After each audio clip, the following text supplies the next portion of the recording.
Good morning. This is Father Stephen Kelly from St. John's Church in Detroit. Continue our series of daily morning meditations, where we generally look at one or another of the lessons that are assigned for morning or evening prayer, what is known as the Daily Office Lectionary.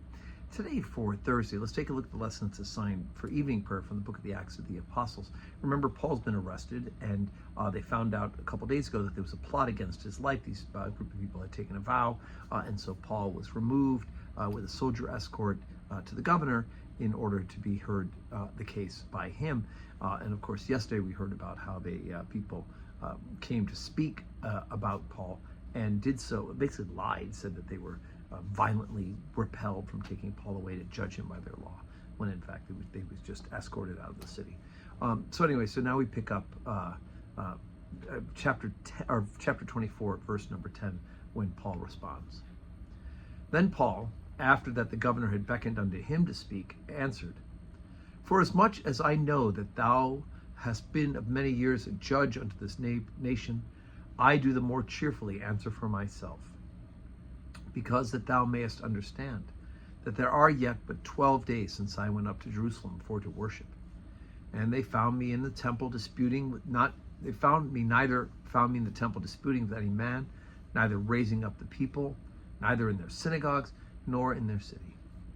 Neither can they prove the things whereof they now accuse me.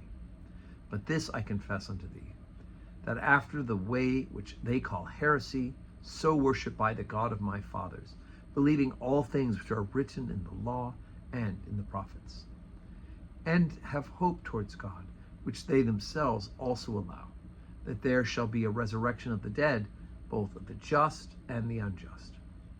And herein do I exercise myself, to have always a conscience void of offense towards God and towards men. Now, after many years, I came to bring alms to my nation and offerings, whereupon certain Jews from Asia found me purified in the temple, neither with multitude nor with tumult, who ought to have been here before thee and object if they had aught against me. Or else let these same here say, if they have found any evil doing in me while I stood before the council. Except it be for this one voice that I cried standing among them, touching the resurrection of the dead, I am called in question by you this day. And when Felix heard these things, having more perfect knowledge of that way, he deferred them and said, When Lysias the chief captain shall come down, I will know the uttermost of your matter. And he commended a centurion to keep Paul, to let him have liberty, that he should forbid none of his acquaintance to minister or to come unto him. Okay, so Paul lays it all out. He said, look, y'all are a bunch of liars. The issue, of course, is theological, and they're trying to accuse him of raising a tumult against the people and raising an insurrection. All Paul's saying is, look, all I'm doing is preaching what has happened, and it's about the resurrection. Remember earlier a couple of days ago, when Paul said it's about the resurrection, then the Pharisees and the Sadducees started fighting with each other, because the Sadducees don't believe in the resurrection and the Pharisees do.